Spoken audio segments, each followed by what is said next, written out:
जैसे ही बाबा के पास जाना हुआ,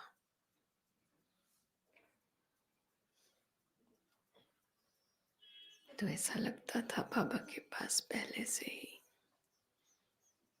बहुत बड़ी सभा उपस्थित है, बहुत बाबा के बच्चे।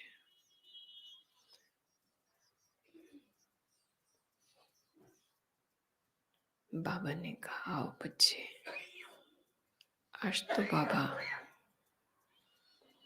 बच्चों से ही मिलन मना रहे हैं, देख रहे हैं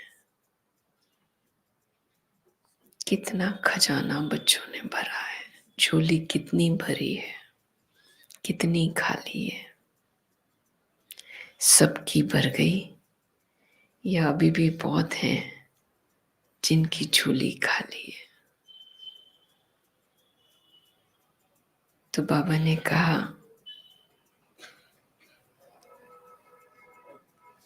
कि कुछ बच्चे तो ऐसे हैं जिन्होंने बाबा के रत्नों से अपनी झोली भरी है,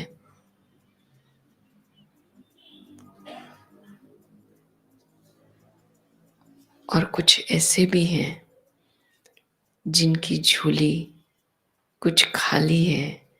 कभी कभी बाप के दिल तख्त पर बैठते और कभी कभी परिस्थितियों के तख्त पर बैठ जाते हैं और उस परिस्थितियों के झूले में झूलते तो कभी कभी वो गिरा देती है।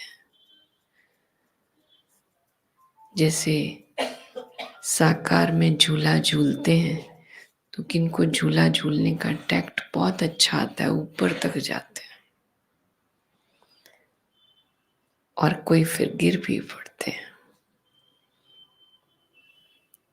तो कोई तो ऐसे भी हैं जिनकी झोली भरने की कोशिश तो करते हैं लेकिन बाहरी प्रभाव में इतना रहते कि झोली भर ही नहीं पाती है।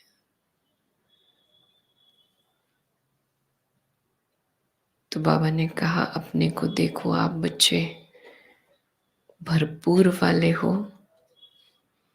कौन से हो? सदा भरपूर जो होंगे वो तो सदा नशे में होंगे, सदा बाप का प्यार और साथ का अनुभव करते रहेंगे, बाबा के तख्त पर रहेंगे, दिल तख्त पर। और भरपूर नहीं है तो कभी खुश दिखाई देंगे और कभी ऐसा लगेगा कि अपने आप को खुश रखने का कोशिश कर रहे हैं, कोशिश में लगे हुए हैं कि नहीं, खुश रहें, खुश। और जिनकी खाली है तो उनके अंदर से तो दिखाई पड़ता रहेगा कि ये परिस्थितियों के वश में है, ज्ञान है पर वश में है, ज्ञान का प्रयोग कम है। तो ऐसा जैसे कह रहे थे बाबा, तो बाबा ने फिर बाद में कहा, बच्चे एक ही विधि है सदा खुश रहने की, भरपूर रहने की, और वो है एक बाबा को साथ रखो और बुद्धि को ज्ञान में व्यस्त रखो, बिजी रखो।